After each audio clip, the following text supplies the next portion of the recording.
muito fazer uma pergunta para você, porque você é professor de hebraico.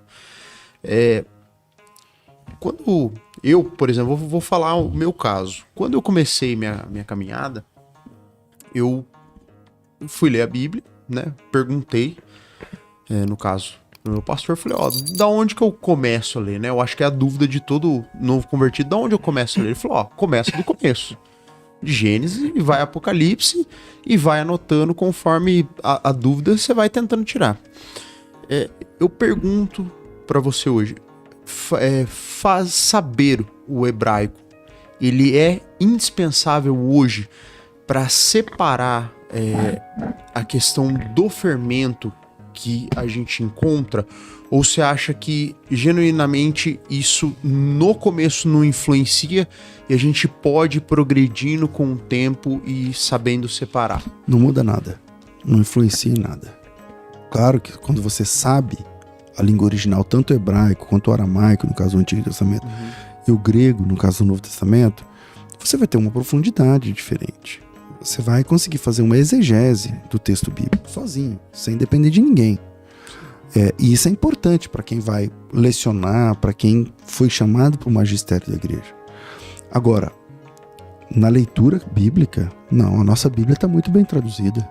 Você pega o João Ferreira de Almeida, um trabalho que tem mais de 300 anos de revisões e adequações e modernizações e atualizações. Então, a Bíblia está muito bem traduzida. Quem sou eu para falar, não, se você não souber hebraico, você não vai entender. Não, você vai entender, cara. Você vai entender. Não precisa aprender hebraico. Não precisa aprender grego. Não precisa aprender hebraico, não precisa aprender grego.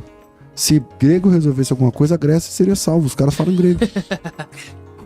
Lá em Israel todo mundo fala hebraico. E ninguém serve a Jesus. Entende? Então, não é a compreensão do idioma que vai resolver.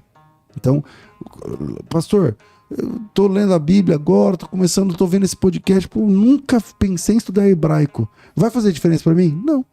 Não.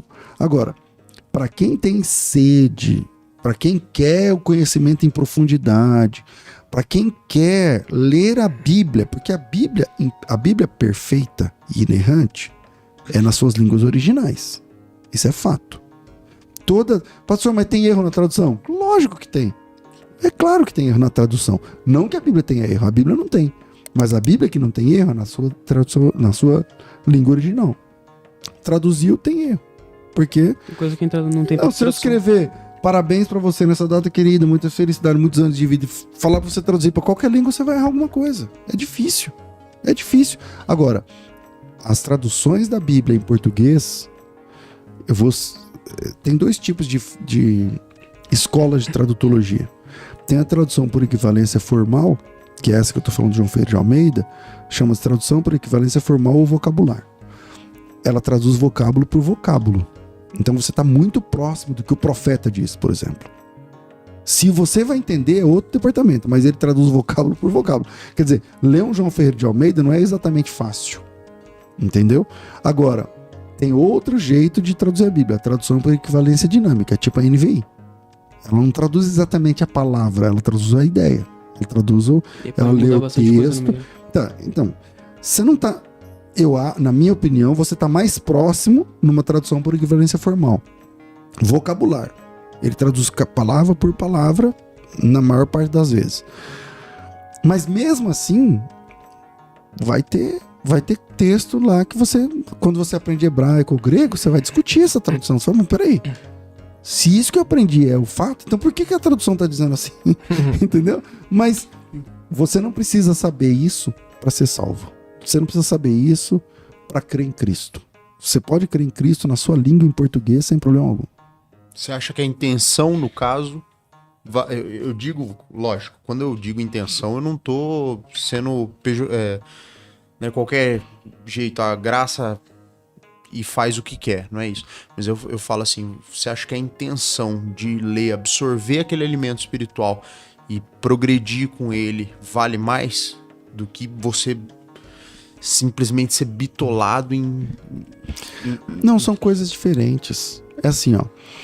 Não é que é bitolado. Por exemplo, eu sou uma pessoa que devotei minha vida, alguns anos da minha vida, no estudo. Sim. Então, talvez por isso eu tô aqui sentado com vocês, conversando com vocês, fazendo um monte de pergunta pra mim. Agora, se eu não fosse do magistério da igreja, eu também seria um crente, salvo em Cristo, mesmo não sabendo nada de hebraico. Mesmo não sabendo nada de grego. Então isso não tem a ver com salvação. Sim. Tem a ver com ministério. É onde você quer chegar, né? Tem a ver com serviço. Então, hoje, eu não sei quantos alunos eu tenho de hebraico, milhares. Então, hoje, graças a esse trabalho, milhares de pessoas, nesse momento agora, estão lendo a Bíblia no texto original porque eu ensinei. Legal. Então, isso é legal.